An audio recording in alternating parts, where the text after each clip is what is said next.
आज कांग्रेस की पूर्व अध्यक्ष सोनिया गांधी का जन्मदिन है।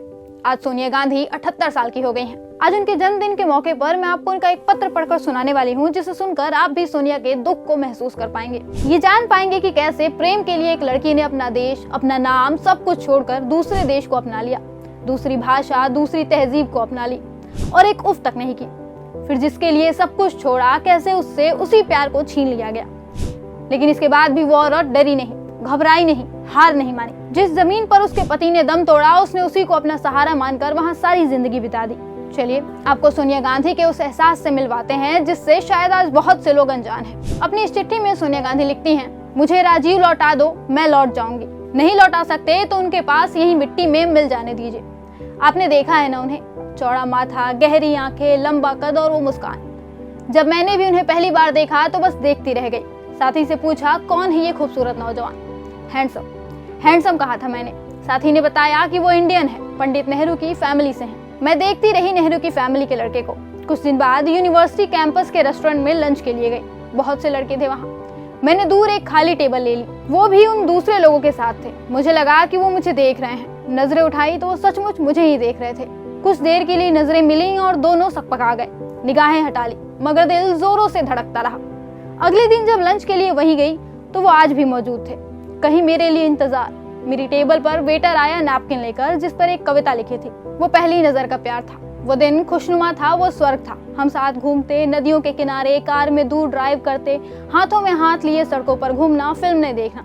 मुझे याद नहीं कि हमने एक दूसरे को प्रपोज भी किया हो। जरूरत नहीं थी, सब नेचुरल था। हम एक दूसरे के लिए ही बने थे। हमें साथ रहना था हमेशा। उनकी माँ प्रधानमंत्री बन गई थी। जब इंग्लैंड आई तो राजीव ने हमें मिलवाया। हमने शादी की इजाजत मांगी। उन्होंने भारत आने को कहा। भारत, ये दुनिया के जिस किसी कोने में हो, राजीव के साथ कहीं भी रह सकती थी तो आ गई। गुलाबी साड़ी खादी की, जिसे नेहरू ने बुना था, जिसे इंदिरा ने अपनी शादी में पहना था, उसे पहनकर इस परिवार की हो गई। मेरी मांग में रंग भरा, सिंदूर कहते हैं जिसे। मैं राजीव की हुई और राजीव मेरे, और मैं यही की हो गई। दिन पंख लगाकर उड़ गए। राजीव के भाई नहीं रहे। इंदिरा को सहारा चाहिए था। राजीव राजनीति में जाने लगे।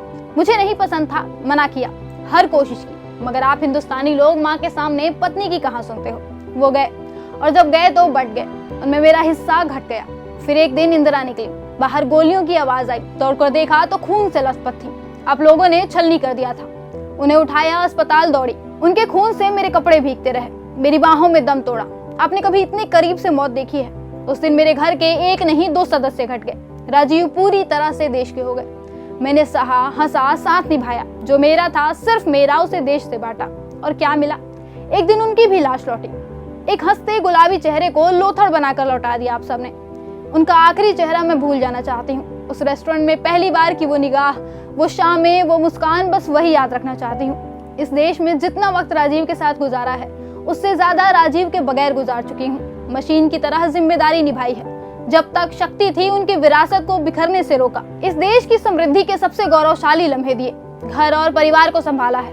एक परिपूर्ण जीवन जिया है। मैंने अपना काम किया है। राजीव को जो वचन नहीं दिया, उन्हें भी निभाया है मैंने। सरकारें आती जाती हैं। आपको लगता है अब इन हार जीत का मुझे फर्क पड़ता है? आपकी गालियां, विदेशी होने की तोहमत, बारबाला, जर्सी गाय, विधवा, स्मगलर, जासूस, किसी टीवी चैनल पर दी जा रही गालियों का दुख होता है? ट्विटर और फेसबुक पर अनर्गल ट्रेंड का दुख होता है? नहीं, तरस जरूर आता है। याद रखिए, जिससे प्रेम किया हो उसकी लाश देखकर जो दुख होता है, इसके बाद दुख नहीं होता।